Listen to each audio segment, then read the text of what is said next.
Hey everyone, and welcome to another Wrote for a Q video. And in this series, which may bear a striking resemblance to a previous series, I am going to try and get a 50 break in an open table practice routine before this channel reaches 1,000 subscribers.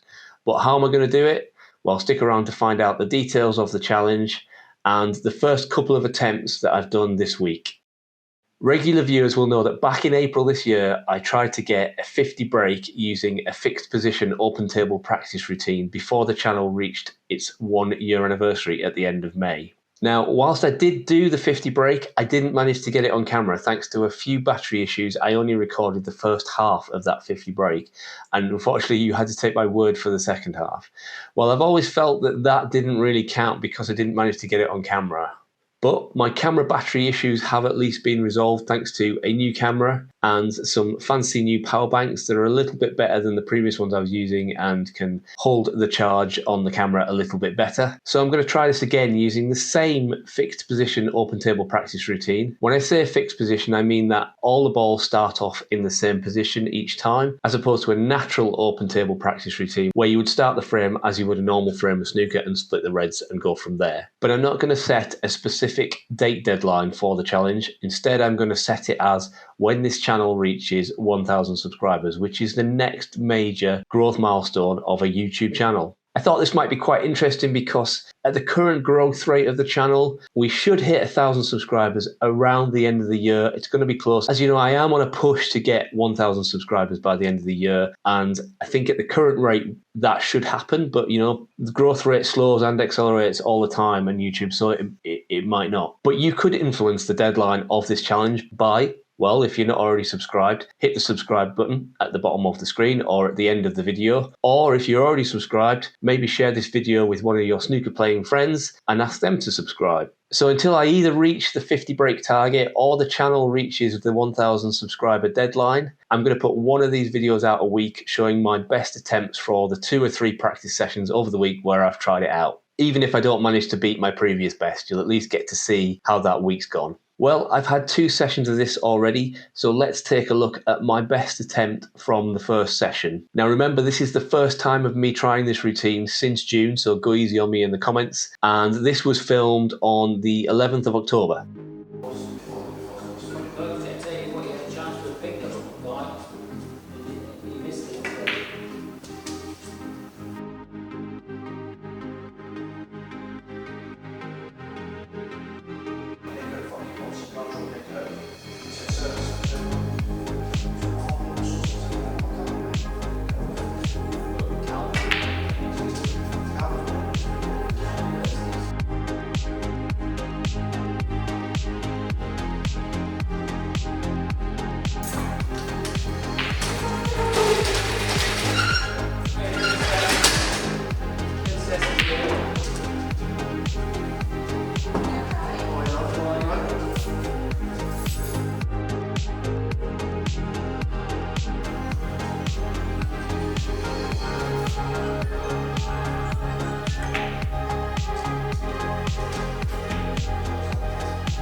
A very lacklustre attempt there, as you saw, barely scraping into the 20s. Now, you will have noticed I got that score by starting on the reds around the blue rather than the reds around the black or even the pink. I did start this session by attempting to start with the reds around the black, but I ended up moving to the blue because I was just missing too often. I was getting the first red, maybe the first black fairly consistently, but then I was struggling after that.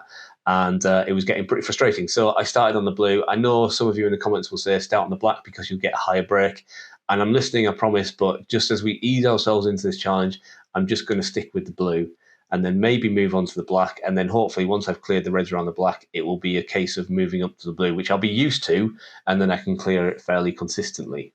That otherwise maybe have been close to 50, which is essentially what happened in the next session of the week, which was filmed the day after. So let's have a look at that best attempt from the 12th of October.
So yes, a better attempt there. And in terms of number of pots, it was 7 reds and 6 colours, which, had they been all blacks, would have got me to 49 points. Although that is extremely unlikely due to the way the reds are positioned. You kind of have the sort of natural colour associated with each bunch of reds. Anyway, I'm going to have a sort of 25 to 30 minute attempt at this practice routine each time I go to the club for some solo practice. And as I said, I'm going to put up a video every week that shows you my best attempts of the week. Hopefully I can get that magical 50 break on camera before this channel reaches its 1,000 subscriber milestone. But if I don't, it will hopefully be because the channel growth has accelerated and not because I'm still at it come January 2024. Also, because I'm going to be setting up this routine a bit more, I'm also going to have a look at doing more videos in the Road to a Clearance series. Now, if you remember, that was where I used this routine and tried to clear the table, red colour, and then the colours clearance in as fewer misses as possible. My current best is 11 misses, which again I did back in June. And you can watch this attempt now by clicking on the video in the card here. Anyway, that's all from me for now. Give the video a thumbs up below if you liked it. And don't forget, if you want to influence the deadline of this challenge, subscribe if you're not already. Share it with your friends if they're not already subscribed, and try and convince them to subscribe. And I will see you in whatever the next video is.